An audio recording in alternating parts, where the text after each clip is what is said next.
And we are live, everybody. Hey, you're watching and listening to part two of the Ryzen 49 Decade Preview and Picks podcast from We Are Ryzen podcast, of course.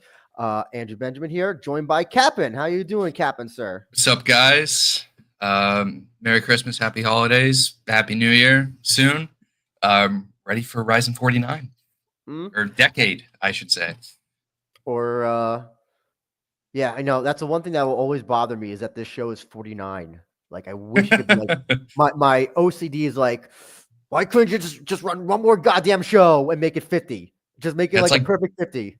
it's like Bellator ending on Bellator What was it 3-3? 301. Oh, that also irritates me. Leave it to Bellator and just Horrible, do horrible. something like that. But yes, just everybody knows, show is available on. I'll get the banner up. Ryzen.tv, which you can get either through a subscription plan or just buying it by itself, or if you want to pay a little bit more and you don't want any English commentary, go on Ryzen Live. How are you gonna be watching it, Captain? As much as I would like the Japanese commentary, they got me on Ryzen TV with the early bird pay-per-view price.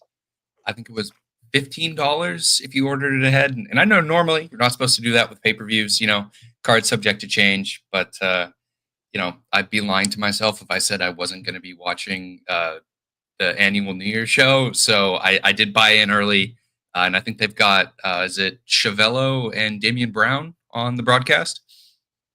Live, yep, then live and in person. They're both Yeah. in So Japan. I can confirm.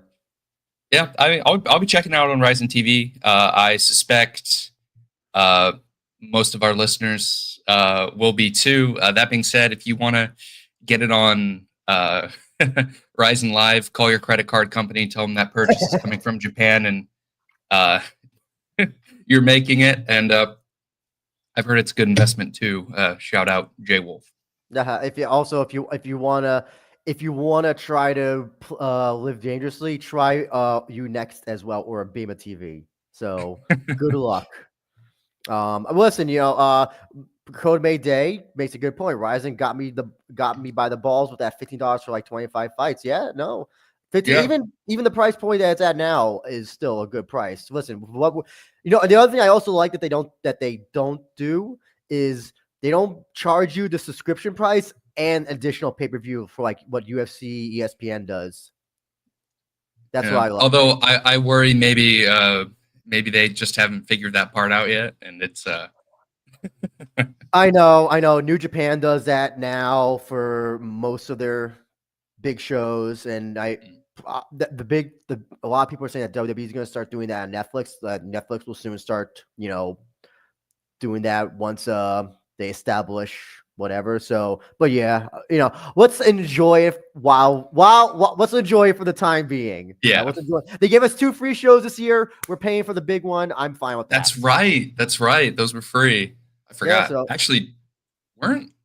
Yeah, it was like 2 or 3, right? it was the last 2 shows that were free. I mean, So shit. I can't complain either. Either way. Hmm. So I gotta ask on paper. I'm gonna ask you about the whole card. What do you think on paper? How the card looks? Um, I'm not as negative as some people. I do agree that for a decade show, it's kind of well, I think people's fantasy bookings might might have brought down the quality some.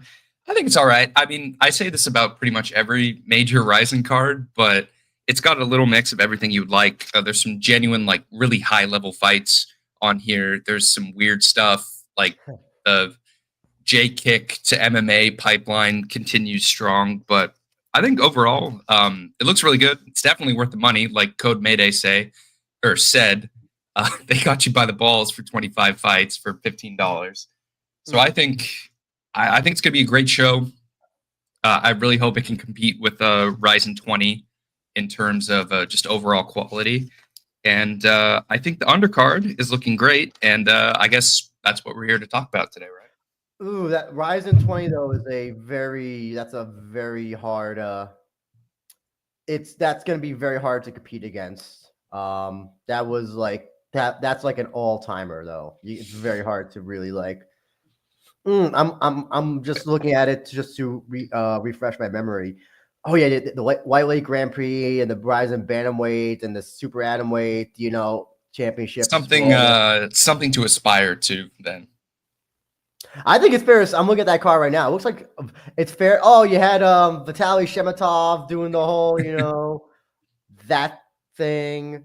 What might have been the worst card, the worst fight on this show could have been Mikuru versus John Makapa. That could have been the worst fight on that card, if you even want to call that like the worst fight. But everything else, everything Yeah, that else. was just run of the mill at that point, right? Oh, Rise and White Heavyweight was also defended. Defended against CB Dalloway as well. Yeah, that booked his ticket to the UFC. Actually, Dalloway didn't do bad in that fight in the beginning. He was getting him with the leg kicks. No, just imagine though, what would happen if Dalloway won that match? They would have ran that back probably like, I don't know, the next month.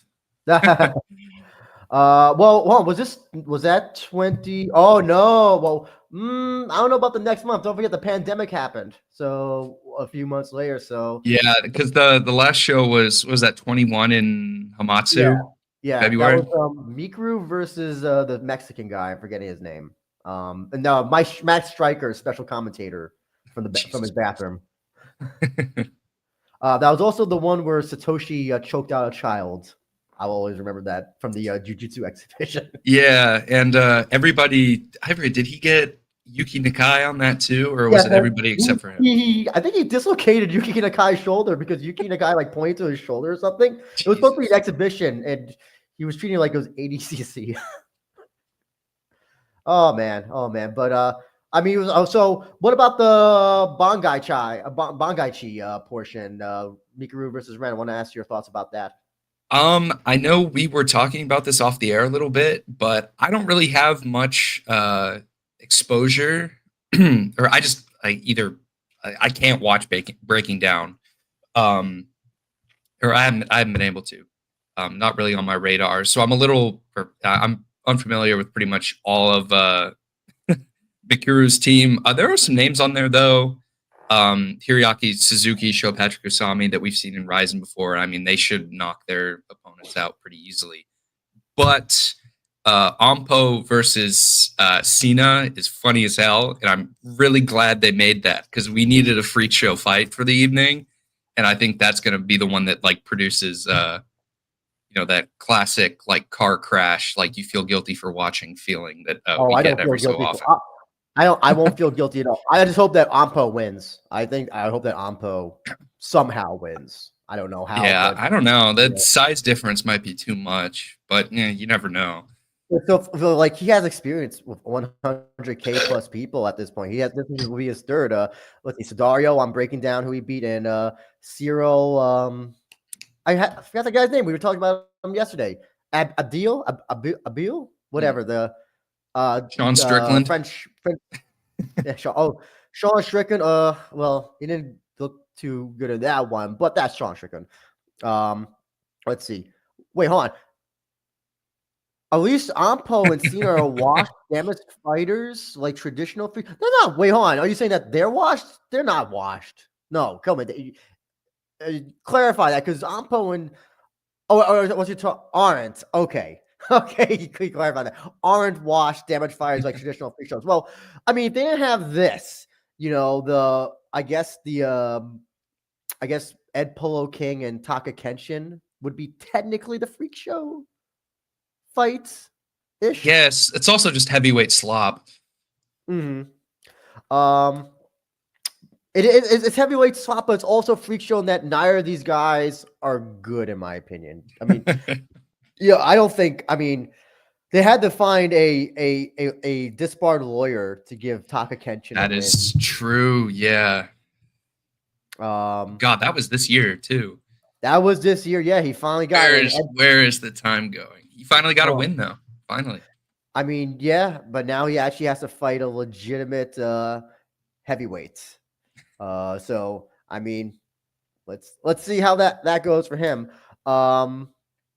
Sorry, I'm trying to extend the time because I'm trying to find the poster for this show because we always do a poster check. They had like 1,000 posters released for this show. I'm just gonna ask you outright, Kapn. Oh, here's the one I was gonna. Sorry, give me a second. Share screen. There we go. What do you think about this one? It reminds me of the Bellator versus Rizin poster where they had the samurai versus the centurion. I think it's all right. I get what they're going for. Like, it's definitely not something I would hang up on like my wall. But I don't. I get what they're going for. At 7, I give it a solid 7. Now, what about this one that they just released? This one I like better. I like all the New Year's. Usually, the last few years on New Year's, they've had the posters where it's like portraits of the fighters on them. And I think it's really cool. It's starting with all the fighters from the evening, then it's going down to like the rest of the fights that they've had in Rizin over the past 10 years. That one I like a lot more. I mean, it's a less visually striking, but I don't know. I think it conveys the spirit of the event a lot more. I love it. I think it's just, I love the aesthetic of it. Because remember last year they kind of had like all the fighters who the lady who takes all the photos post fights of them beat up, and they just like put those all over, which I thought was cool. That was great. No, I love this one. I think it's really, really cool, and this is something I would absolutely hang up on my wall. But let's get into the show. Rizin 49, Rizin Decade, whatever the fuck you want to call it.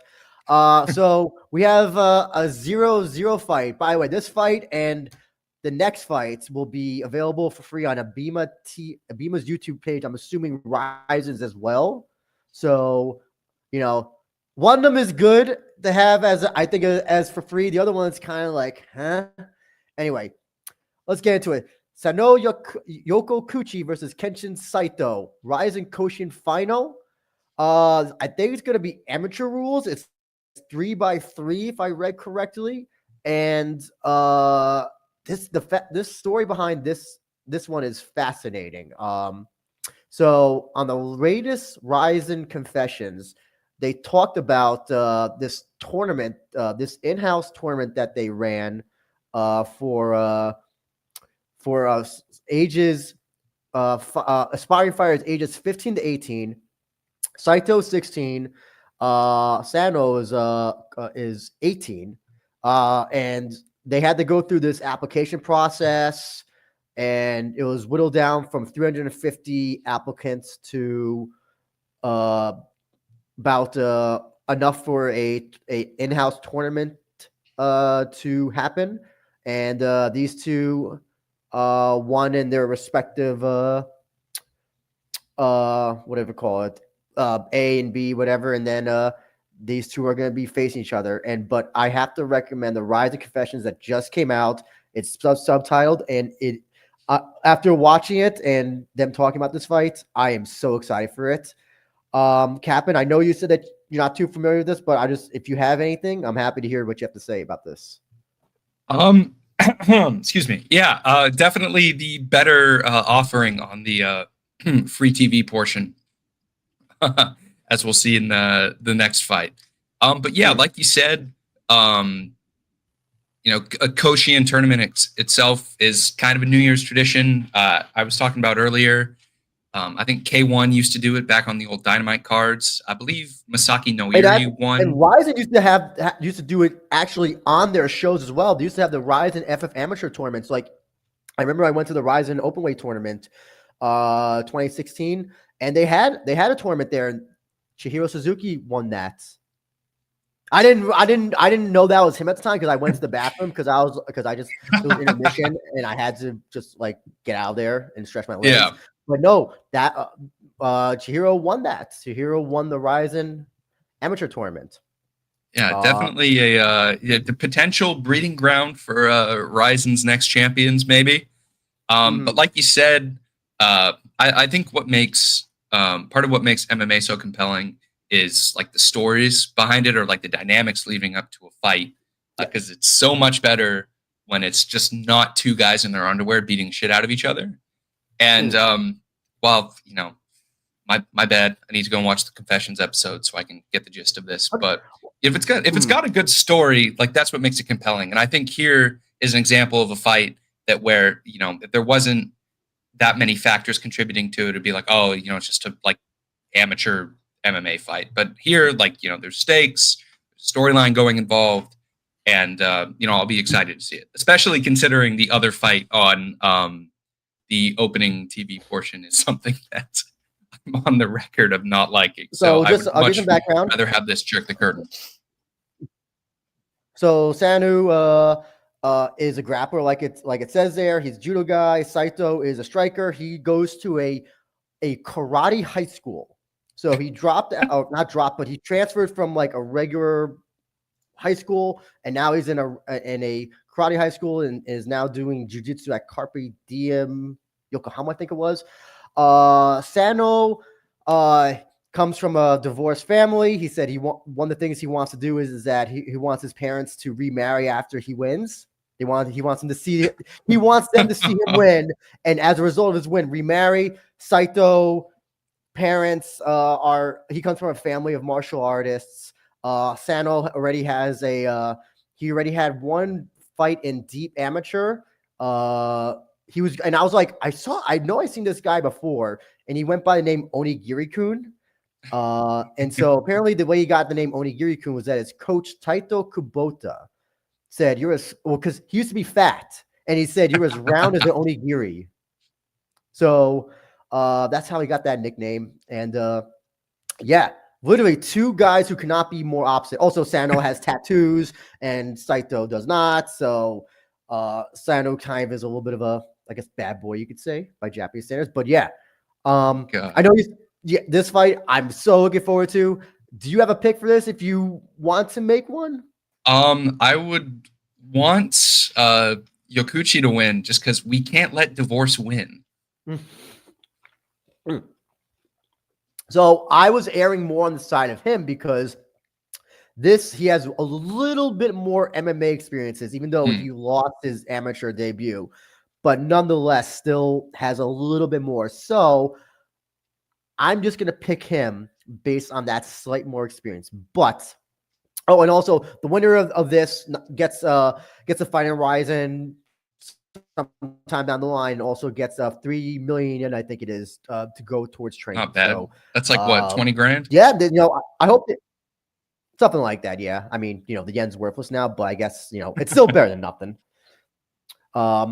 Listen, I hope that Rizin does something like this in the future. Continues doing this every year. I think it's great. I really like the concept of it, and it's I think this is just a good way to make and find people who you can later on have on the roster. This was for bantamweight though, so I don't know if they want to do something for featherweight, or listen, try something for heavyweight maybe. I don't know. Probably not a lot of heavyweight high school students though. In Japan, some actual onigiris. So, yes, with actual, yes. But yeah, I'm looking forward to this. I'm so excited for it, and I hope that everybody else can find enjoyment in this. The next fight, though, I don't know what you can enjoy with it, but hopefully you can find something. Taiga versus Genji Umeno, both in their MMA debuts. Genji Umeno, who is a Rizin Discord favorite, I unironically say. He's great. I hope Komei Day's here because I want to hear who he thinks, who he wants to win this, and I'm guessing it's not Umeno, but I don't know. I thought this was kickboxing at first, and then I saw, it's actually MMA. I don't know what to say about this. They've already fought in kickboxing. Taiga already beat Genji in kickboxing a number of years ago. I don't know. What do you think about this fight? I don't know. I don't know like what Bara's like addiction to booking like either like current or former J-Kit guys in like MMA slop fests.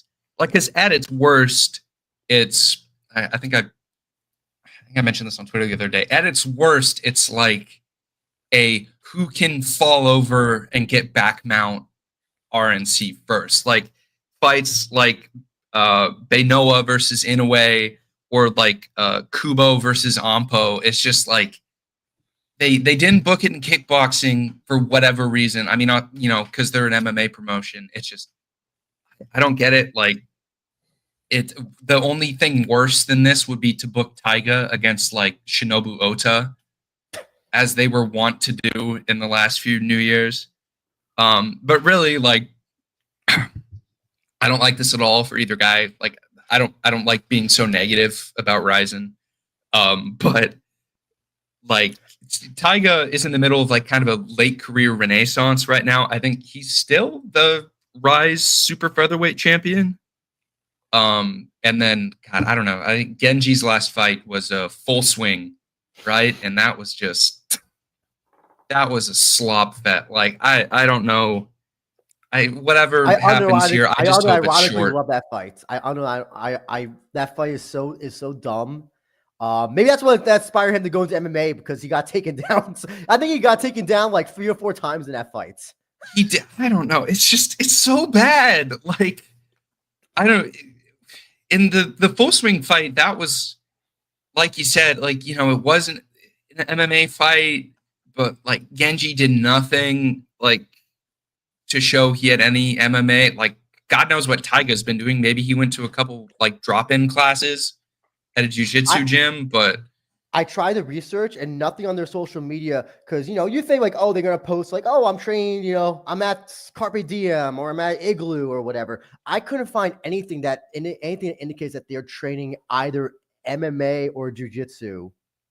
Nothing. Well, that's the thing too. If it's like, you know, the like Kubo versus Ampo, like shitty jiu-jitsu aside, like that kind of fight, a lot of these, like Catfish versus Koji at Super Rizin 3, it's just a kickboxing fight.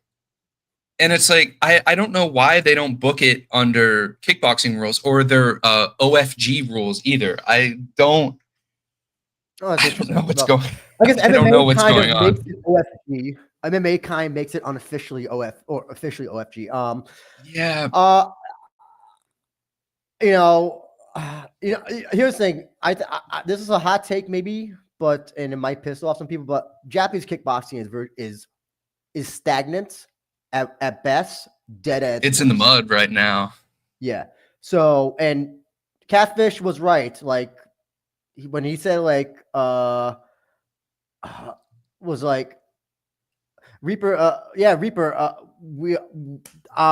I couldn't find anything that either of them are training anything besides still kickboxing. They're being credited towards their dream. Umeno is Phoenix and Taiga Try Hard, which are not. Neither of those are MMA or jiu-jitsu. Have any jiu-jitsu? They're all just kickboxing gyms. So I don't even know how much of these guys have been training legitimate MMA or even jiu-jitsu at this point. So this might just be like a stand-up. Well, that and Taiga's still like a really good kickboxer. I think he beat was it Daniel Puertas last? And you know, still a high level guy. Like I don't know. I'm sorry. I can't get behind this at all. Sorry to interrupt. No, that's fine. I mean, in a way, I kind of hope that neither of them have been training MMA, because I think that'll make it more interesting. If neither of them have because I rather just see a sloppy MMA fight. Yeah. Than like, I don't know, like you see, like the Cozy has like we saw in the Kota Miura fights and the Yaman fights. Oh, he's actually not Yaman. Was it Yaman? No, Catfish. Excuse me. Yeah. He's been training with Shinya Aoki, all that stuff, and he's making a go of it. Yeah. Same with I'm gonna hate on Kubo later, but Kubo has also made like a concentrated effort to get out. It's not just like, oh, we're gonna break fall and like maybe train a sprawl or two and call it a day. Like they've actually been Brave. He's at a legit gym, Brave, and you saw in the Saito fight. Oh, Saito couldn't even take him down. So yeah, well, because he's got Koji Takeda as a training partner there, right? Oh, and he's got Miyata as well as Yeah. a coach there. So yeah. Yeah. So Kubo's obviously is light years ahead of everybody else. Reaper Jones says if they're on the ground, it'll be a garbage fight. I kind of want to see it go to the ground. I kind of just want to see bad jiu-jitsu. I love bad jiu-jitsu because I can tell when it's bad and it's really enjoyable. For me at least. Pick. Do you have a pick for this? I guess like I have to go Taiga. He's had the more success of late, but I mean it's MMA. Who knows at this point? Who knows? I hope it's interesting. I hope it's it doesn't. I hope it doesn't end early. I hope it's interesting. I did the Rizin Charlie guide was trying to make the point that like, oh, Genji Umeno might have the advantage because since he's a Muay Thai guy, he's used to throwing elbows. Oh God, you're really scraping the bottom of the barrel there. Yeah, it is. I'm gonna pick Taiga. Listen, I kind of like Taiga's little renaissance. I'm more a fan of his. I'm not gonna lie as well. Umeno is not one. Is he my would I don't know if he's my least favorite regular Ryzen fighter, but he's maybe the least kickboxing, or if he's I don't know if he's still in kickboxing after this, but he's the one when I hear a Genji Umeno, when I see him walk out during a Rise press conference, I kind of have this dread that always like takes over me because I'm like, oh god, what are they gonna do? What's gonna be? I think every year at least I think it's his fights that have always made like the worst fights of the year for the Rise and Soccer Kick Awards. Because they're just not bad, they're just so boring. They're this okay. You know who his striking reminds me of Sean Strickland's. And I don't mean that as a positive at Oh all. God.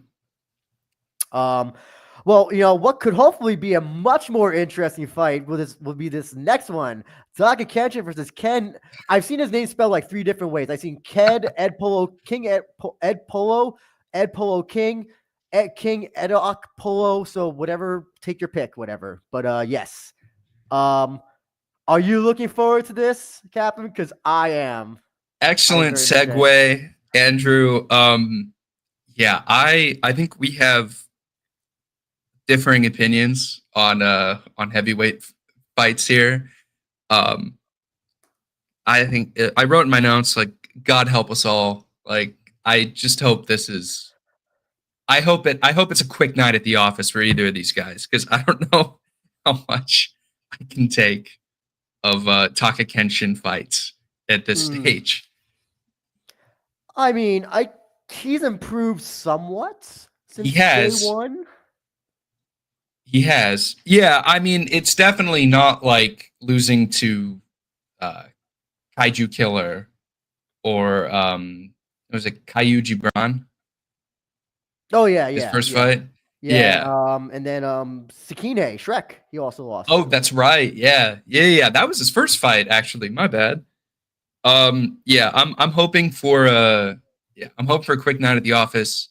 Ed Polo King couldn't find anything on him. I tried Breaking Down's YouTube channel. I tried TikTok, which you can get better results looking for breaking down fights there than on YouTube. Yeah, I hope it's around 1 KO TKO. Well, you have cross my fingers. Reaper Jones disagrees. He says King KO at round 3 at best. I hope it does not make it that far because usually when heavyweight fights go past the first round, it's usually not that good, especially in Ryzen, because we're not dealing with the most technical of guys here. Well, now listen to this. Komei Day says Takakenshin hasn't been boring in the ring though. I mean that's yeah. But I do think the asterisk is that the majority of that excitement has been Takakenshin getting slept in the first round. Yes. So, I mean, he's bad. He's pretty bad. And I think, let's be honest, I think at one point they only were booking the fights because they were going to plan to do Sudario versus him, but now they've made up apparently. So that's the only reason why I think Interesting. Rizin had any interest, because those two used to hate each other. And I think Rizin was thinking about doing like a brother versus brother fight, which would have been fucking great, but that ain't gonna happen now. That would have been great. Unfortunately. But this is Rizin's heavyweight division in a nutshell. You have people that are like light years ahead of everybody, and then you have this. I won't deny though, like if seeing like taller people, like this was always the most entertaining thing about Stefan Struve, was that whenever he would get knocked out, just seeing his like long ass limbs just flail in the air was always kind of entertaining. Yeah, or like Johnny Walker, whenever he gets knocked out, he does like the car dealership balloon man pose on the way down. Like, yes. What do you think? I'm gonna say Takakenshin's getting better. I'm gonna say that he takes this in the first round. I don't know anything about Ed Polo King Edo Polo. I don't know anything. I'm gonna back him. Hopefully he proves me right.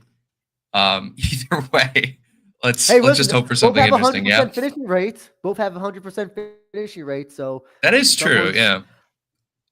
Maybe we could get a ring out. Maybe that's what we need to be pushing for. We need a ring out. Oh, that'd be hilarious if they just both fall out of the ring, like Gamru Jimasar. Yeah, get him a 20 count to get back in.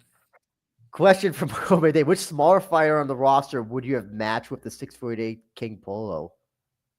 Shinobu Ota. Oh, that's funny. You know what would have been fun? God, I wish you might say on the roster, because I'm thinking about the guy from One who's like 4'11". That guy who Jared Brooks just fought him. Oh, Bokeng Masunyane. Is that him? Like the Cuban guy, the Cuban wrestler? I think he's Cuban, but he's like legit 4'11", I think. He's like the biggest upper body, but his like, I'm trying to remember what his name is. But I know the guy you're thinking of. I think he's South African though. Yeah. No. Yeah.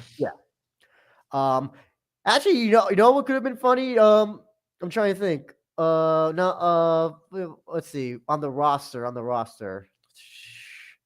6'8". Who? Ota. I like that. John Dodson. Oh, John Dodson would have been funny as well. Oh, now that I like. I like John Dodson. Yeah. I think Dodson could probably beat him at this stage. Yeah, I think yeah. I think John Dodson, blindfolded, could probably beat Mr. King. So finally, we're going on to a little bit more high-level fights now. Thank God. Thank God. One I'm looking forward to a lot. Koji Takeda versus Suguru Ni. Your thoughts, Kapn? I'm biased. I love Ni. His 2023 run was a treat to watch. People are hating on him. They think he's washed because of Super Rizin 3 when he lost to Majima. He's not. He's going to knock Takeda out in the first round, get that momentum back, and he will be fighting Chihiro Suzuki at the end of next year. Guaranteed. And nothing wrong could go. Like, quote me on this. Lock my pick in. He's going to win New Year's Eve. Ni is going to be the new guy in town in the Rizin featherweight division. New Year's Ni or New Year's Eve? Either or, it's fine. By the way, by people you mean hating on him, you mean Jay Wolf, of course. Yes, so. I do. Takeda's love you, Jay. Yeah, of course, we love you, Jay. Of course, even though you are wrong, there was never going to be Bellator versus Rizin show. Maybe Bellator show, but not a crossover, whatever show. Takeda's 145 run has not been good though. It has been kind of like wishy-washy. No, it's been kind of grim. Not gonna lie. He lost to Shaydullaev, and he lost to. He couldn't finish Hagiwara. That's in a way kind of that's a loss. That's what informed my prediction on this fight, honestly. Yeah. His last loss was, I mean, the Majima fight. Majima's just like much better grappling. So like, yeah. But that 2023 run, like you said, is great. And he even, I think it was in an interview with, I think it was Drake who did the interview. He said that like he started actually like training or like training harder or training, like giving focus training. So yeah, I think that Knee's just a better. I think he's much more all around better than Takeda at this point. People were saying that Knee's washed? Do you think Takeda's washed at this point? Or getting towards washed, maybe. I just think I don't know. I mean, him moving down to 145 definitely seemed like one lightweight isn't working.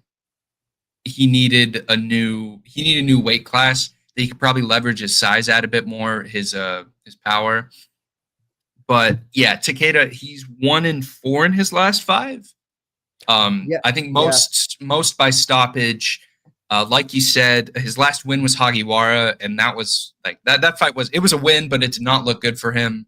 I think I said yesterday if like say Majima had fought Hagiwara, he probably would have finished him in I'd say the second round. Takeda, like he puts on good fights, don't get me wrong, but it seems like I don't know. I don't want to call him washed because he's still like one of the higher level guys, but I don't know. He's definitely on the tail end of his career, I think. Yeah, I mean, at one point this guy had an incredible streak and only lost to Damian Brown, and then Yachi lost to, and then there was the Carlisle loss, and then his last finish was against Zach Zane. So power slap I know champ. That's not the big power slap veteran as well. Yes, and Rizin contracted fighter as well, 2-time. Only guy from the Hawaii shows to be actually fighting so far has fought in Rizin. So, yeah, it's a I don't know if he's on. Do historically fighters who go down in weight tend to be more successful? I feel like it's the opposite. I feel like the fighters who go up tend to have more success. I think generally it's not a good move. I mean, you think of I think the worst one in recent years I think was Dan Hooker cutting back to 145 against Arnold Allen and just getting bulldozed immediately. But then you do have some successes. Like take for example, has anybody? I was going to say Jose Aldo moved down to bantamweight was incredible. Yeah. It was successful. But I don't know in Rizin. He also changed up his fighting style, kind of. Yeah, that is true. But I don't think. Can you think of anyone in Rizin so far that's dropped a weight class and is still? Koji. He's the only one I can think of. Yeah, that's. I don't. Akimoto won at one. Is. I mean, well, no, he was at 135 first, and then. Yeah, I think he's kind of a tweener like Kyoji in that case. I mean, we'll see with Vugar. Actually, he's moving up. Yeah, I don't think that's going to go well for him. Yeah, so I don't know. It's as much as I like Takeda, definitely one of those. Like I said, one of the higher level guys in Rizin. Like always expected to put on a good fight, but I think this might. I think it might be the end. I just thought of somebody, and you're gonna be like, "Oh wow, that's a good one." King Reina.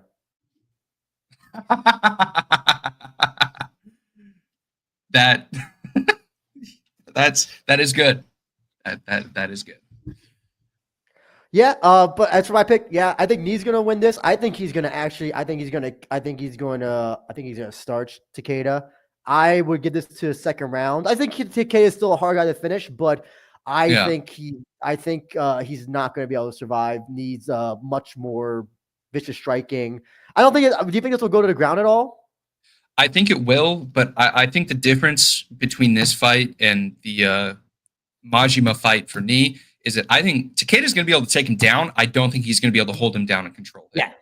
I could be wrong, but I think it's going to be. And I watched the Hagiwara fight for prep last night, and it was a lot of the. It was what I am thinking. This fight's going to be. Takeda took Hagiwara down a bunch, but Hagiwara got up like almost pretty much every time. Like it wasn't much of a that's control Hagiwara. grappling. That's Hagiwara. Yeah. Yeah. Komede has weight moves. Gustavo went up and down from 145. I know he made his debut in Rizin with the Yachi fight that was last noticed, so that was 155. Did he fight 145 any fights, or was those catch weights? I don't remember him like doing 145 on the dot. I could be wrong. He fought, didn't he fight Mikuru at 145? I thought that was like a catch weight. I thought it was like 160 or one. I thought that was like a weird catch weight thing. Again, could be wrong. I could be incorrect about that. Although I do think that Takoro fighting at 125 was some of the more egregious booking that they've done. Yeah. He did get a win though in his most recent one, so can't discount that. And Horie moved up to 155, and he had the fight with Gustavo, I think, and that's all so far. I don't think he's fought anybody else so far at that weight. Rusty Tenekun, no problem. Sorry, Kapn, were you gonna say something? I was gonna say they'll probably have him fight like Spike Carlisle next. Did Spike and Horie? Spike and Horie did fight. You just reminded me. They did. Yeah. Oh, yeah. That was his. And then Horie won that one. I remember now. Yeah. And okay. So 1-1 at 155. So okay, successful so far. But Komede, if you could find out if that Mikuru fight between him and Gustavo was at 145 or if it was like contract weight, try to find that out. If you can. Moving on. So we kind of indirectly talked about before, but somebody else also making their debut and also a former 145er as well, going up. Well, now lightweight. Yusuke Yachi versus Taisei Sakuraba, the son of Kazushi Sakuraba. So I know there's a lot of feelings about this fight. People have opinions, both positive and negative. I want to hear yours, Kapn. I mean, this is about as JMMA New Year spectacle as you can get. Sakuraba, if you're watching a Rizin podcast, listening to a Rizin podcast, really needs no introduction. Yusuke Yachi, somebody, they were former potential ace of Rizin, now in the late stage of his career. I don't know which Yachi concept are we on right now, like 4.0. This is, I don't want to say freak show fight because I feel like that's kind of, it's got like a negative connotation to it, but this is definitely an experiment and, it's got to turn out a certain way for people to not be like kind of annoyed at it. I'm interested though. I don't dislike it. I do think it's inspired booking. Mm-hmm. There is a little bit of a story though. Some kind of, at least like the whole quintet thing. I don't know if you watched Quintet from the JMA Expo. I did, yes. I think they were captains of the opposite team. I don't know because I don't know if Sakuraba or was it Uchishiba who was the captain of the opposite team. I'm so confused because it was called Team Saku Junior, but I'm pretty sure that I think Yachi was captain of Team Rizin, but then he didn't participate at all. Yeah, he didn't even make it to him because the Sakuraba's team got starched by everybody else. So there's at least kind of a little bit like that. I know Yachi was kind of like trashing this fight, like, like, why am I taking this fight? I don't even know why. He was which is funny. I don't know if you know the story about Sakuraba Jr. Like, it wasn't until a few years ago, he was working in an office. He was like in sales and marketing. And then he just decided to take up this family business. Yeah. Family business. Did you hear that also? That apparently Sakuraba is not going to be in his corner. That's what he said during the press conference. I didn't see that, but that's a choice. Because where did he train out of? Isn't he out of is he out of his own gym? I don't know where exactly the Sakuraba is trained. I feel like he's a part of that, like Tokuro, Imanari, Kanehara. Yeah. Where like I feel like they're at they either train just amongst themselves or they go to just different gyms. Kind of like, was it freelance maybe? Yeah. Because I don't know where Sakuraba has been doing his striking or his MMA stuff. So I tried to find it. Yeah, I think yeah, I think that's like the obvious question here is like, how much of an MMA fighter is he outside of his grappling, which predominantly judo. Yeah, I'm gonna tell you this also right now that Taisei Sakuraba's grappling is nothing that Kleber and Satoshi, can we both agree that they're made the best grapplers on like the Rizin roster, like number 1, number 2, and they can like just switch them off? I'd say so. I would say at this point, Sakuraba, at least from what I've seen in his quintet matches, wouldn't even crack top 5 of Rizin grapplers on their roster.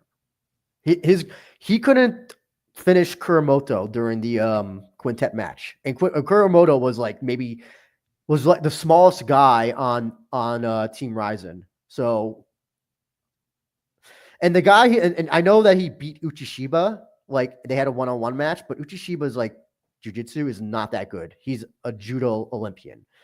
I don't think his grappling is gonna be a factor in this at all. I think it's Yachi striking that's going to be the deciding factor in this. I don't know. The way I was thinking about it was that, like, this is really Yachi's fight to lose. He's had, I was checking his record. He's had he's had a good run lately. I think his only loss recently was to Mansour Barnawi in Bellator. And then he's coming off a win against Sho Patrick Usami. But that being said, Yachi's style lately has been really grappling heavy. I think that's how he's mainly gotten most of his wins.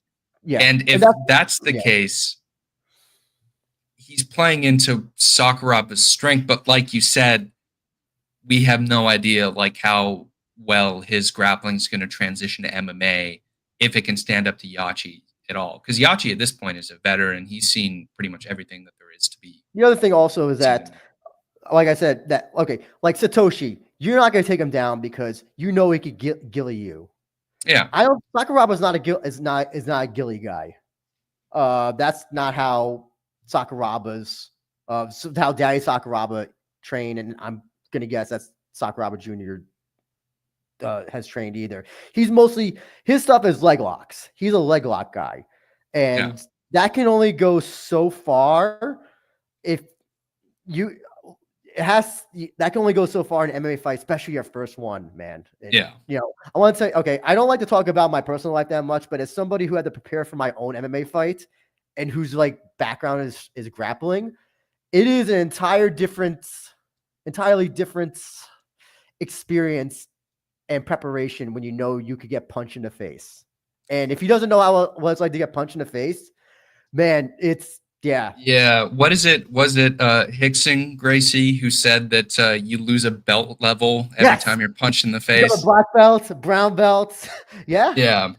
No, it's I don't know. Like especially like you said with leg locks, you see it nowadays in MMA. Like it's more of or you want to use it as like a leveraging tool, basically, to like threaten, neither get up or sweep. You don't want to sell it. You don't want to go for broke on it. Cause I mean, how many guys have we seen go for a leg lock and get just smashed on the ground? Yeah. I think that happened to Beneil Dariush at the beginning of last year. Mm-hmm.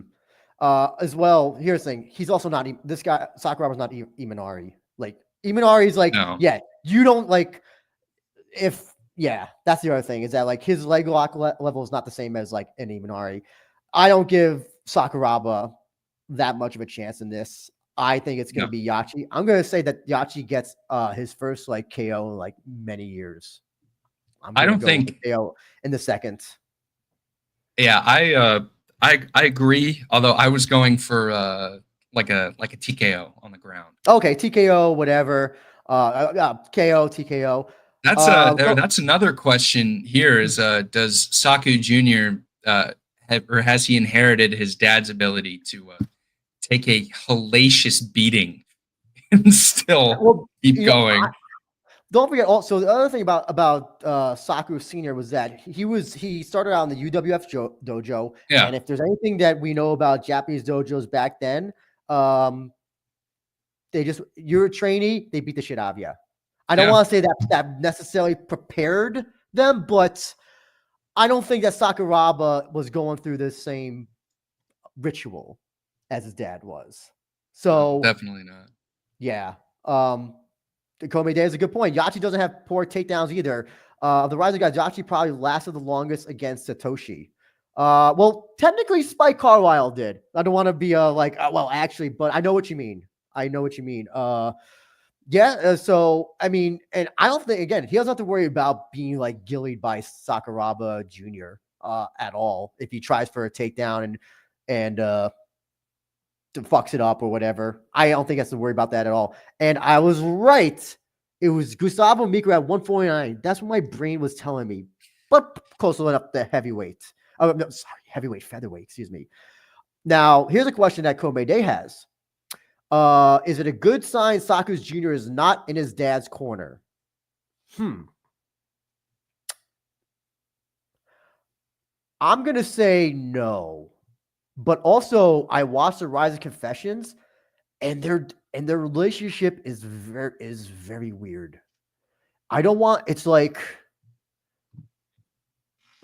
I don't know how to describe it. They don't hate each other, but it's just like apathetic. I'm trying to think of Sakuraba almost seems disappointed that his son is taking this, but like doesn't have the heart to tell him, listen, don't do what I did. Keep your brain cells. I'm trying to think of like what's like. Okay, Floyd Mayweather and like his fam or who is it? His uncle was his father? I forget. I believe it was his father. Okay, like there is definitely a loving relationship between those two, both on a personal and athletic level. But like I was not seeing it with these two. It's a very you have to watch the Rise of Confessions and maybe you'll understand what I'm saying. But enough about. I'm tired of talking. What do you think about? What do you think that's good that it's not in his corner? Yeah, we see more often than not that having family members in the corners and combat sports. I mean, mainly boxing, isn't really a recipe for success. I mean, we had Tyson Fury versus Alexander Usyk this past week, and Fury's father was absent from his corner this time around after everything that happened in the first fight. So yeah, I don't know. I would probably think it's a good thing. But from what Andrew was saying, it sounds like he was never going to be there in the first place. Yeah. Rizin will die. Welcome back. Says, will Rizin continue to give Saku Jr. names win or lose? If he gets knocked out in like 10 seconds or something like that, like loses badly, I can see them giving him a layup for his next one. I think depending on how this fight goes will be whether it's like a big name or a layup. What do you think? Yeah, I mean, what I would hate for it to be like is that he gets his ass beat but still wins, and then they match him up the ladder regardless. I wish would have happened, and this is why, like, I still the Kai as a Kura thing still irritates me. There should have been a trade-off like one did with DJ and Ben Askren. Yeah. Imagine if Ryzen said, "Hey, can we get Crone Gracie?" I'm sure UFC would have said, "Absolutely, we want to get rid of this guy absolutely because he sucks." I mean, we don't know we don't know that he won't make his way back to Japan.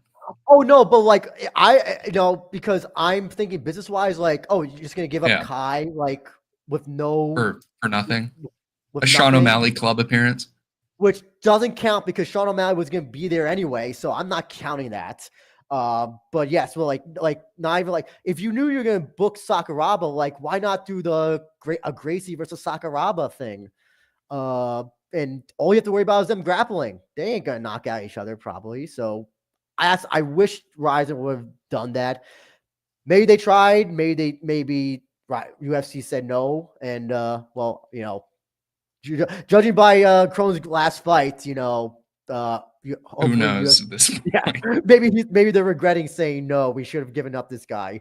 But moving on, we're going to have another kind of grappler versus grappler fight. Makoto Shinryu, whoops, I spelled his name wrong, versus Jose Shorty Torres, making his Rizin debut. Thoughts on this fight, Kapn? I think this, fingers crossed, I think this is probably the best fight on the undercard and is probably the highest level, world MMA fight that they made. Both of these guys are, Shinryu's a little less experienced. Both of these guys are mainstays at 125, 135 worldwide.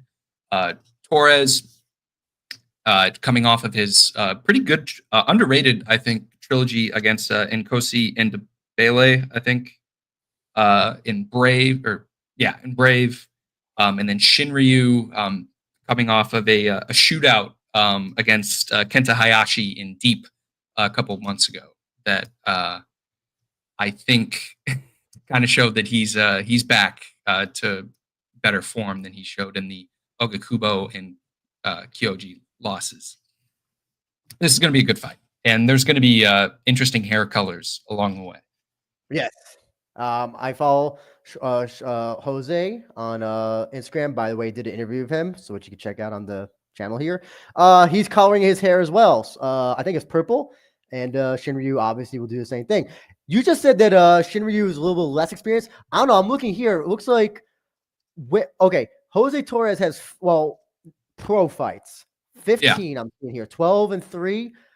Shinryu 18-3. So despite the fact that Shinryu is almost 10 years younger, has actually more MMA fights, which I find, that's so that blows my mind. Yeah, it's a little trippy. Have you seen Jose fight before in UFC or his Brave? I have, yes. I've seen his loss to Alex Perez and the Jared Brooks slam. His fights in Brave, I think he did well. He won the belt. And then I believe the last fight against Ndebele was a decision? Split decision, I think it was. I think. Yeah. So he's operating incredibly well. He's a really good fighter. I think the style there says all rounder. I would argue that he's more of a wrestler, and he's got some heavy hands as well. But yeah, Andrew said, he's a veteran of the IMMAF. Yes. I mean, I think he was their first champion. Yeah. He was maybe first American champion potentially. So I mean, he's got tons of fight years, which is both good and bad. But other than Ogi Kubo and Horiguchi and Tatsumitsu Wada 100 years ago, Shinryu has just bested everybody he's been up against. And that includes foreign opponents. He's a former CFFC champion as well, and former Deep champion as well. So, I mean, is Torres on a downswing, being on a 2-fight losing streak? I don't know. But, man, Shinryu, there's two people who I never discount in a fight, no matter who they're facing, and that's usually Shinryu and Kyoji. And I just have to go with Shinryu based on this guy he has so much. He's maybe not as well rounded as Torres, but his grappling and scrambles are just so good and so much better that I think that's going to be his edge in this fight.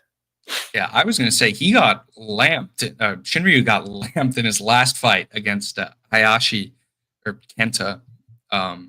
And he had to dog out for a bit there. He was in trouble, and he managed to turn it around and scrape the split decision.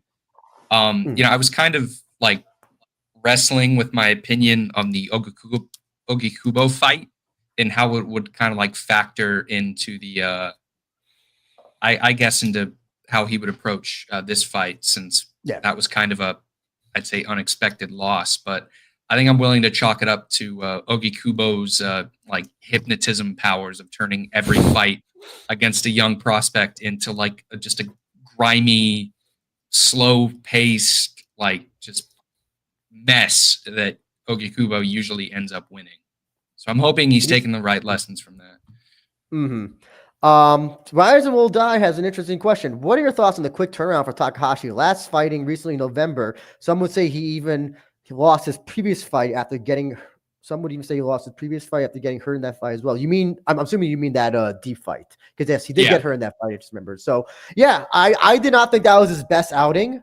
Especially, listen, that was supposed to be a layup fight. Oh, listen, they're throwing him a layup fight after the Kyoji loss. So, and the fact that it turned out the way it did, was like very surprising. So, quick turnaround. I think Rizin has big plans for him, or still, they definitely want to keep him around. That's why he's, still he gets booked on the New Year's Eve cards all the times. And what he was going to be featured on the Ampo Garcia portion, the only MMA fight on that portion. And so thank God this got moved over to this.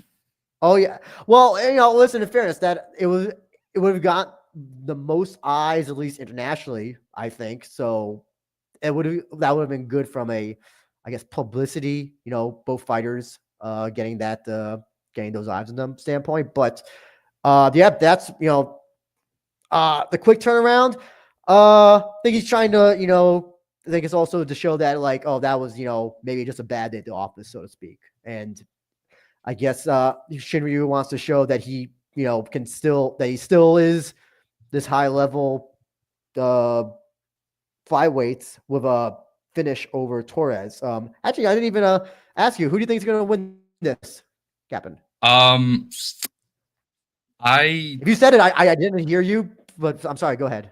No, it's okay. I'm not sure, honestly. Like, I wouldn't put money on it, as as much as Shinryu is a prodigious talent and has only lost to arguably two of the top Japanese fighters of all time.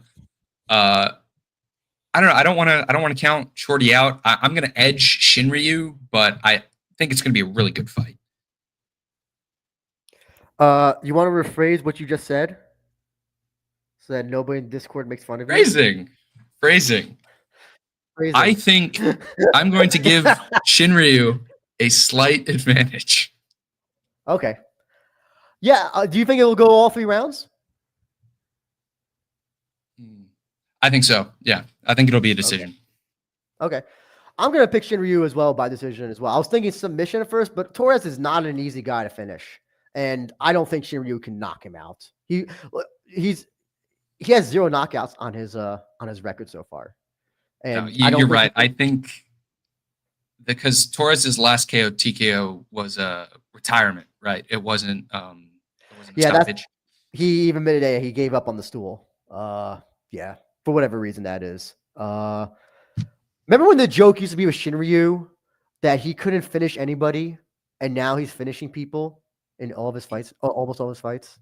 Was it, who did he fight? It was Ito. That was the first guy he ever finished in an MMA fight. And that was a great fight, too. I would love for them to run that back. Ito seems to be allergic to fighting on Rizin because he hasn't fought on Rizin, I think, since. Yeah. I think, which fight did Shinryu have? It wasn't the Takoro fight, because Takoro was really good in that one. But he elbowed the guy and just like split him open. Was it Yutaro? It was either Muramoto or Kitakata. I think it was Kitakata. It was a strawweight going up to fight him. Yeah, I remember that. Yes, the elbow bust him open, then he got like a triangle choke or something. Oh, not a triangle, arm triangle choke or something like that. Yeah, you're So right. he It was did- a Daiichi Kitakaka. I knew, I know, I Kata. knew, it was some layup strawweight fight that in that one. And I was like, oh god, they're like, it was another like Rizin matchmaking, a trademark. So by the way, we're getting back to heavyweights, Kapn. My favorite. If you are happy for that. Mikio My Ueda favorite. versus Tae-in Kim. So we got listen, at least they both have 100% finishing rates. Thank God for that. And and Tae-in Kim is undefeated. Both a champion at light heavyweight and heavyweight in road, I believe. So what do you think? This is obviously going to go all 3 rounds, right? Oh my God. Yeah, I was going to say, if Kim can grapple in any way, shape, or form, which he can't. we don't have it. Yeah, like I watched his most recent fight for the road heavyweight title, which he got dropped in, then came back and won. God, because Ueda, he beat Sudario, that was cool. But his last fight was, I think it was against the Kowalczyk, the Polish heavyweight back at 47 earlier this year. That was probably like the worst grappling performance I have seen in like a major promotion in the last, I don't know, 5 years or so. I think Kowalczyk took him down, beat him up, and like effortlessly got the and he was behind the back armbar on him, like immediate, like the most like shameless, like horrible grappling performance I've ever seen in my life. They need to book Ueda in like kickboxing only, because that was brutal to watch. That being said, he's got a decent chance to knock him out, I think. Can we say that they both have an equal chance of knocking each other out, I think? I would say so. I mean, I don't know if Ueda's going to be able to get his kicks off, because Kim likes to run in and just throw hammers. Oh yeah. You never know. I was really when Ueda beat Sudario, it was horrible. Oh, I loved it. I loved it just the way it happened. I think losing to TK is just, that's a black mark in your career. You'll never forget that. That was his first, I think his first or second fight, and it's also TK, and he retired right after. So I think it's okay. In my personal, I don't know. I just can't. I can't support it. I can't support him at that point. I really can't. Probably my least favorite heavyweight on the roster. So Kobe Day is probably taking issue with what you're saying, screaming at yeah. I don't like him. heavyweight. I'm sorry. I like heavyweight if you're just gonna be like, oh, just book a dumb fight. Just book a dumb fight. I'm fine with that. If it's not serious, I'm fine. I'm with the popcorn match, I guess you could say. Yeah. You know, or Stevie Richards was saying that wrestling needs to be a circus. You know, this is the lion tamer match, I guess you could say. So I mean, listen, there should be a first round knockout from one of these guys. You know, this is a state of well, you know, I shouldn't even say Rizin heavyweight. This is a state of heavyweight, even in UFC at this point. So yeah, heavyweight just in general is just dumb bar fighting, which is what kind of a Tae-in style is. I have in my notes here that I don't know why I'm so stuck on the Kowalczyk fight, but Ueda versus Kowalczyk is the worst heavyweight grappling performance I've seen since Sergey Karatanov, day one white belt ankle locked that big Brazilian heavyweight in M1 like 10 years ago. It gives me the same feeling. You know, for shits and giggles, I'm just gonna pick Ueda by knockout first round. Hopefully, it won't be go farther beyond like 1 minute. You're not picking Ueda still? No, I can't. Hater? I'm sorry, Mayday. I'm a hater. I can't. Hey, listen, you know, if at least Kim wins, it'll give them an excuse to bring them back. They should have Kowal back, eventually, I hope. So, good. Let's hope that these foreigners get wins so that they can just have more people, more diversity in the talent, man. So yeah, nothing much to say about that. But next one, I'm curious to hear your opinion about Ryuya Fukuda making his return to Rizin from the Middle East, I think he was in, or Russia or somewhere. He was fighting there for like 2 fights versus Catfish. And bantamweight, by the way, as well. The now deep bantamweight champion, defeating Discord favorite Kenta Takizawa. Thoughts on this fight?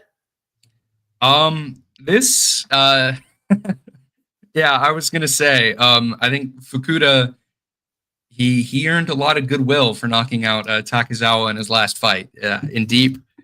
Yeah, this should be interesting. I think it's gonna be. I think Fukuda is gonna come in, and I know he's not much of he's more of a striker, at least recently. I think he's gonna come in. He's going to shoot and try and choke Catfish out immediately. I think Catfish, to his credit, is going to try and make it as entertaining as possible between his ring walk to whenever Fukuda chokes him out. But yeah, this Catfish has done better in MMA than I thought. He's 2-1, and he's coming off that I would say definitely a Rizin Fight of the Year contender with Koji back at Super Rizin 3, and then he's coming out of knocking out Shoji. And like you said, Fukuda himself is coming. He's coming off of beating Takizawa, and then Fukuda's only losses recently, in the last, like, I don't know, I'd say 4 years, have been to Makoto Shinryu, Tatsuro Taira, and the guy he fought in Russia, somewhere in that area, in Niza FC, Diaz Erengapov. I think it'll be a good fight. I'm not as down on this as I was on the heavyweights. I think this will be entertaining. I was thinking about, like, okay, Catfish said that he won this fight, and I was like, why would you want this fight against this veteran MMA fighter? And so I look up Fukuda's record, and I was like, oh, it makes sense because he only has 1 submission win. This guy isn't like an Ota who's a grappler. In fact, he lost to Ersan. If you remember that fight, he lost to Ersan because Ersan out-grappled him. So we don't have to worry about that in this fight. So that it was like, oh, this is why this fight's happening. Makes sense. Yeah, I think this will be fun. I think this will be a fun fight. Do you think that Fukuda is going to try a grapple? Fukuda's not really a grappler. He's not a grapple heavy guy. Do you think he's going to just do that for this fight? Because I think, yeah, I was going to say, I'm hedging a lot of my bets here on the MMA fighters fighting the pure strikers and taking the path of least resistance. But we'll see how that plays out. I mean, it is New Year's Eve. But yeah, I do think he'll probably shoot. I mean, for all as much as people like to hate on Catfish, he's a dangerous striker. I think he'll definitely shoot, but can he submit? I don't think he can. I don't think he has that background that like Ota has, which is a much more like pressure heavy grappling style. I think Fukuda is just gonna maybe just take down for the sake of takedown, maybe yeah. Points. But then there's also like just the opportunity may present itself. Like, do you think Ashizawa is gonna be like, keeping the T-Rex arms so he doesn't get like a limb snatched, or like is he gonna like tuck his chin? Like there's a lot of variables. Yeah. Man, I want to pick Catfish for this because he looked so impressive against Shoji and Cozy. But, man, all that experience that Fukuda has and the few losses that he has is against really top guys, like you just said, Taira and Shinryu and the guy in Russia. I don't get. Do you think Fukuda will finish, or do you think this is going to go all 3 rounds? No, I think it'll end in a finish. Everybody's picking against Ashizawa. I don't know if you know Skate Tank MMA. If you happen to know what the odds are, I'm gonna guess that they're probably in Fukuda's favor. I don't know if you look at odds, Kapn. I do. I can look it up right now, actually. Okay. But I'm gonna guess that it's probably in Fukuda's favor. Yeah, I'm gonna pick Fukuda as well. I don't think he's gonna finish Ashizawa. I think he's gonna try to strike, but mostly rely on the grappling, like you said. But I don't think he's gonna be able to finish Ashizawa at all. I don't think his grappling is up to snuff like that. Anything on the odds? Yeah, one moment. Yeah, actually, it's Fukuda is a minus 385 favorite to Catfish's plus 265 dog on Bovada, and those odds may vary, but I'm thinking they'll probably stay around there.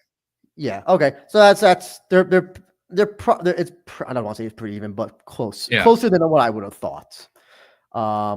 Just in giggle, can you just look up what Izawa versus the Argentinian is? I really want to know that. Like, I think. Hold on. Yeah, right now on Bovada, Izawa is a minus 7,500 or 7,500 favorite against Lucia Abtelgaran, who's a plus 1,600 dog. Okay. I thought it was gonna be a lot more. That's still like that's quite a difference. I thought it was gonna be like a lot more. It'll probably inflate a little bit more, and then they'll cap it. Because at least I know for Bovada they pull the odds for Rizin. I think like you have to have your bets in before then, because they don't do live odds for it, and they pull it. I think a little bit before the event starts, but it'll probably cap out around there. Gotcha. We're going to continue on with kickboxers and MMA. That seems to be the theme of this card is kickboxers who are in MMA now. So, Yama versus Karshyga Dautbek. What are your thoughts on this one, Kapn? Well, I know we were talking in the pre-show about this one, and you may be tempted to think just because he's from a country that ends in Ston and cut his teeth in ACA, ACB, that Dautbek, you would think this was like Dautbek round one sub, but actually he's a banger. He's not like did he have one finish by submission in his career? It's second. Yeah. So he hasn't grappled at all recently. It's just been round one KO TKO, round one KO TKO. But again, this is like a kickboxer against a legit MMA fighter. But this is going to be this will be exciting. If there's anything that's guaranteed, like shootout, like fight of the night, probably not going to go past the first round outside of the heavyweights. This is going to be your fight. I know we talked about the grappling, and I don't think Dautbek's gonna even will he try? He only may try to grapple if the fight is not going his way striking wise. I think. Other than that, I think you kind of hit it. I think it's gonna be I'm hoping it's gonna be mostly striking, and I think it'll be a lot more competitive than the Kubo fight, which we'll get into. But man, I don't know. What do you think? What does Yama gotta do to beat Dautbek? Dautbek is, that's the thing I'm trying to think of. What can Yama do that Dautbek won't be prepared for? And I can't think of a lot. No, Yaman's got he's got an uphill battle in front of him. His best chance is to just sell out, and just hopefully get him into a quarter and start swinging. Because Dautbek's last fight, I believe, was against Karate Kinoshita, and he melted him. I think with maybe one of the first punches he threw. He's just been destroying dudes. So I think Yaman's really got to go in there and just hope he can chin him. He has that great 1-2, or sometimes he'll go for the body. He'll go for the body. I like that. He'll do a body shot. The body shot doesn't take you out. You kind of cover up from that body shot, and then that's when he goes for a 1-2 cross, and that's how he got karate, if I remember correctly. Yeah. And then with Seki, I think he's Yeah, Dautbek, he stopped some people with body punches too. Yeah, So he's able to mix it up. Yeah. Komede says, wasn't Asakura able to out grapple Dautbek 7 years ago? Well, it's so funny that you bring that up because we talked about that off of the air. And yes, he did, but also, like you said, that was 7 years ago, and he has improved immensely since then. So that is true. If we were able to play the clips, without getting the grappling low lights without getting the channel nuked, we should, because if you're able to, I don't know if it's still on the Rizin YouTube channel. Go back and watch that fight. There's some interesting Rizin.tv. Rizin TV. Rizin.tv, yeah. Go back and watch that fight. That is that is an interesting one if you like grappling. So yeah, I mean, I think this is going to be mostly Dautbek. I don't know what Yaman can knock him out. He does have one punch KO power. I won't deny him that, but I just don't think his striking is at the same. I don't think his striking Dautbek is going to be prepared for that, and he'll know when to strike, when to. And the other thing as well, I think Yaman is going to try to knock him out. Dautbek doesn't have to do that even. He can just. I think he's prepared to go all 3 rounds if possible. Versus Yaman, who might try to, blow his load, so to speak, in that first round. And it's like we were talking about earlier. Like even if he's not gonna grapple, it might be the path of least resistance. Yeah, I'm thinking Dautbek. Dautbek. I think this will be competitive. I'll say it goes to decision, but it'll be in Dautbek's favor. What do you think, Kapn? I don't know. I think he's been knocked out before, right? It's not in kickboxing. Yes. Yeah. He's been knocked down. I don't think he's been knocked out though. Taiju knocked him down a bunch of times in their fights in Rise many years ago. Yeah, it's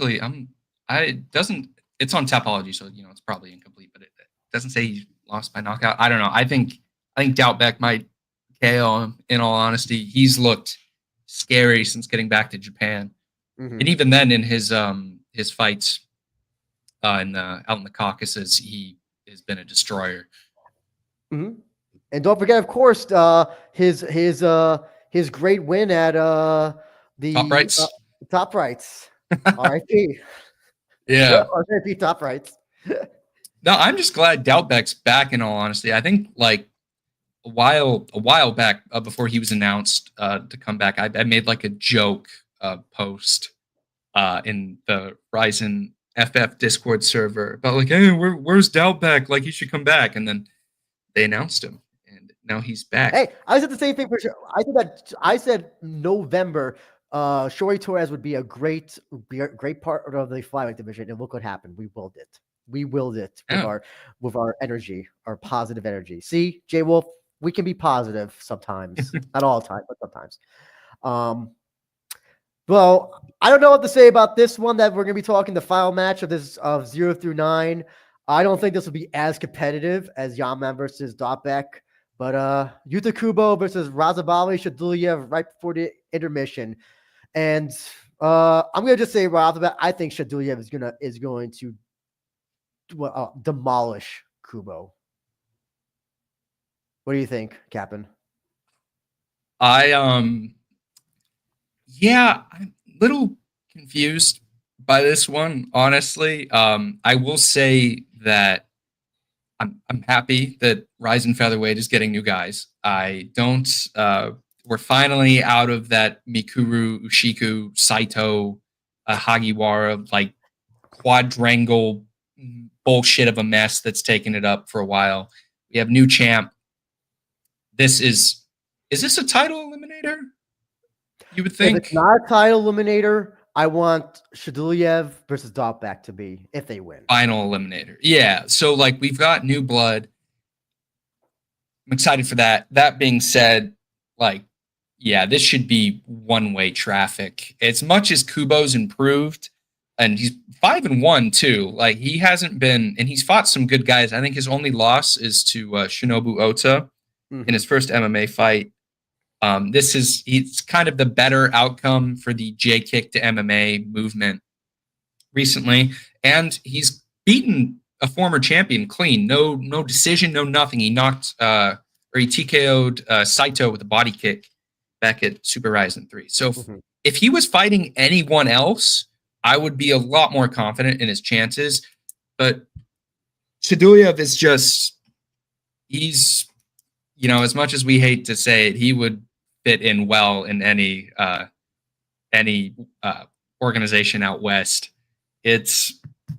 I don't know. This isn't going to be close at all. I think Shaydullaev round 1 sub. I've been on Shaydullaev's ball since I saw him in Road FC. This guy is the real deal. Like, this isn't record padding. This guy is fucking good. So, and I wish they would have done him versus Dautbek.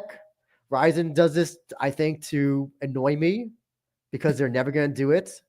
But listen, I think, I don't give, if Kubo gets out grappled by Ota, I don't know what he's going to do to not get out grappled by Shaydullaev. So because Shaydullaev, he's got beautiful grappling. Like, his transition work is like, it's not even like he's in a fight. It's like he's doing a demonstration. Like the armbar he got on Juan, it's very like there's no wasted movement. And if you give him an inch, he's going to take a mile and snatch a neck, snatch an arm. Good luck to Kubo. Basically, I like to point to the Takeda fight, how he just took Takeda's back and got that choke on him, just that one arm choke, and was able to finish him. And I mean, okay, so I'll ask you this: what can Kubo do to win? As much as we don't like, as some people on Ryzen circles don't like Kubo, he's got great striking. I would be hesitant, because it's MMA, but I think Kubo's best chance would be just try and catch him with something early. Head kick, body shot, maybe spinning elbow off of a miss, or spinning back fist elbow off of a miss kick. Just keep him worrying and try and keep Shaydullaev off of him. Because I'm also thinking that, okay, Shaydullaev hasn't seen the third round, and I think if he has to, he can ride out all 3 rounds if he wants to, and bring Kubo into deep waters to win that way if he wants to. Probably doesn't want to win that way because keep that 100% winning streak in rounds 1 and 2. But I think Shaydullaev can be prepared for that if he has to do that. I can't see that happening. Rival Guy says Razhabali doesn't have the greatest striking defense if you've seen his fights with Yang and even Archuleta. I don't think maybe for this fight he's upping it, but even like he doesn't need to even have, he is so good at grappling and takedowns and submissions. At this point in his career, I don't think he needs striking defense or high level striking defense. I don't know. Do you agree with that, Kapn? I'll agree with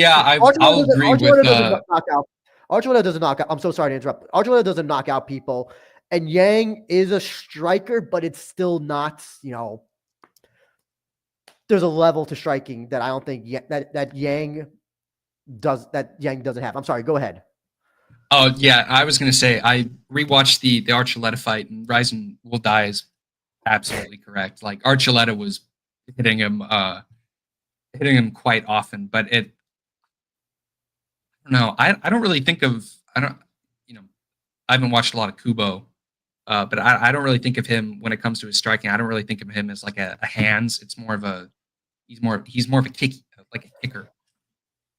Which anybody more versed in J kick, feel free to correct me. But I don't know. The J kick hardcores aren't even like the biggest Kubo fans. A lot of them thought that he lost against Nourier in one of their fights. They had like a series of fights, the one in Glory. The only reason he won is because he destroyed Noiri's balls. That was it. That's what I'm thinking of. Back kick. That's the one I'm thinking of. He wasn't like some world beater in K1 either, with his striking. I hate to say as well that the Saito one, I think Saito 3 or 4 years ago could beat Kubo, but I think Saito was on the downturn. And the other fight, I think it was Ryogo Takahashi that he fought, was a pretty shitty fight in general. So I mean, he's going from that to this guy, and yeah, I mean, yeah, is Shaydullaev, I don't think at this point would have to worry about Kubo striking. I think he's so good at everything else that, yeah, like Kubo striking isn't gonna break him down. Kobe Day says, well, we could be living in a world where the featherweight fight was Shaydullaev versus Dautbek, Karamov, Kubo versus Need, and Satoshi versus Tofik. I would have been happy with Yuta Kubo and Yaman. I don't know. What do you think about that, Kapn? That would have been good. It up? Yeah, I think so. I think Kubo probably would have beaten him actually if it was in MMA. Oh, probably. Yeah. But I don't know. Like the fact that they keep on booking Shaydullaev and Dautbek on the same cards and like not booking the two to fight each other, it just like, oh my god, it irritates me so much. But I think I think we're both. Mm-hmm. Oh, I was gonna say, especially considering Chihiro. Granted, he wins against Kleber. Yeah, he's gonna have to fight one of those guys. Yeah. So we're both picking Shaydullaev, probably. Yeah. Finish first round. Yeah. First round sub. Same thing. Same thing. Falling Star says, "Are you surprised there's no BKFC fight for this New Year's?" I am. Are you, Kapn? Yeah, I was shocked that they didn't have at least one. Especially who's the what's the name of the guy that's like the Rizin guy that does the BKFC stuff now? What's his name? Rizin. Dodson? No. Yeah, I mean, yeah, Dodson, but the striker they had go over to BKFC. Shinosuke.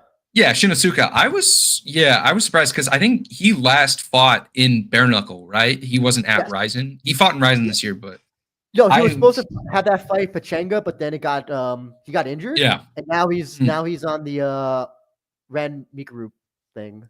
So I'm surprised too, but next year probably.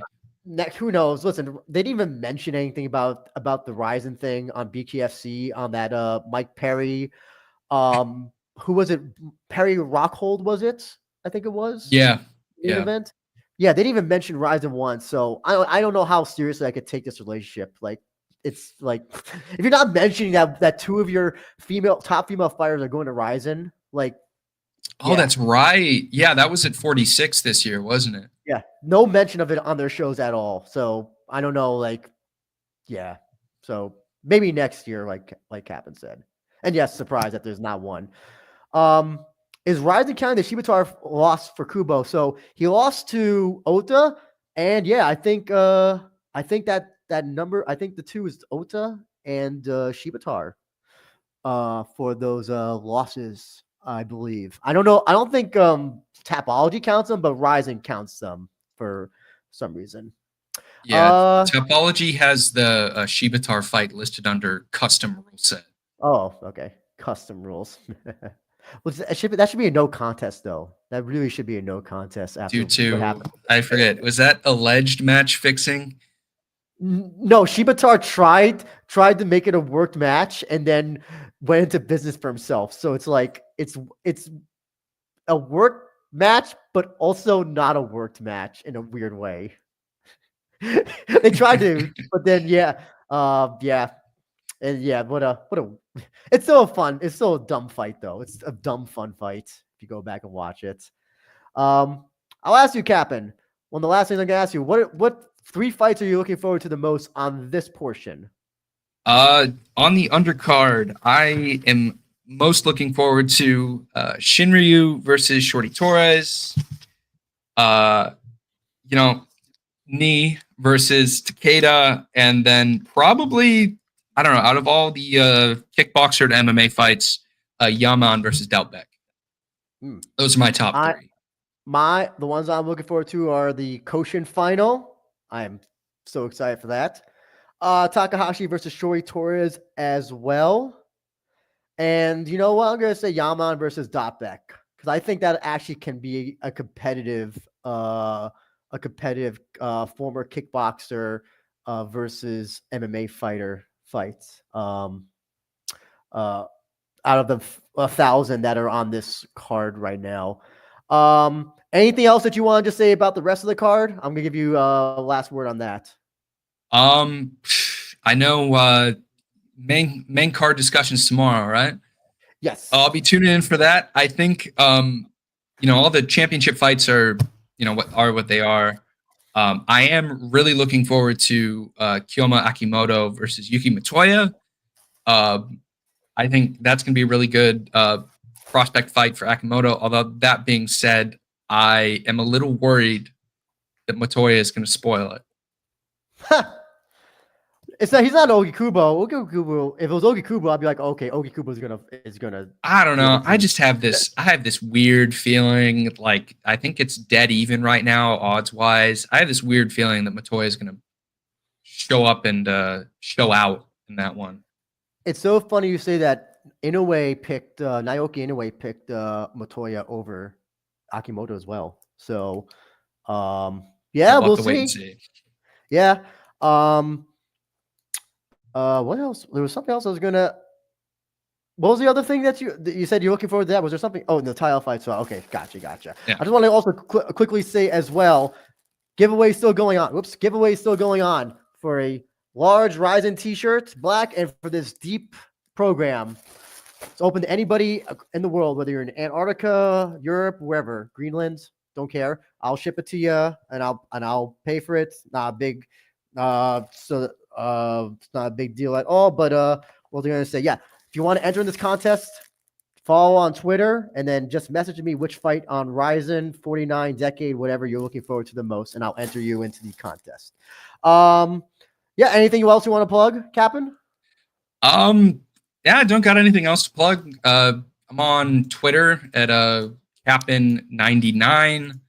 I'm in the Rizin, the We Are Rizin Discord server under the same tag. And yeah, I'm just looking forward to a good New Year's show. And I think I'm hoping it's going to be something special. It's 10 years of Rizin. That's a big milestone. Mm-hmm. Especially when a lot of people thought that this wouldn't. Actually, what was it in the confessions? in the confessions video as well, Matoya said, "I didn't think Rizin was going to last this long." he says that, and I'm like, "Oh boy, I can't believe they actually kept that in the fucking thing." But yeah, 10 years of Rizin. They have I think they beat in Pride now in terms of length. I think, or almost because Pride was 97 to 07. Okay, gotcha. Okay. So as long as we get to Rizin 50, Rizin 50 and that goes on, it will have officially gone on for longer than Pride. Gotcha.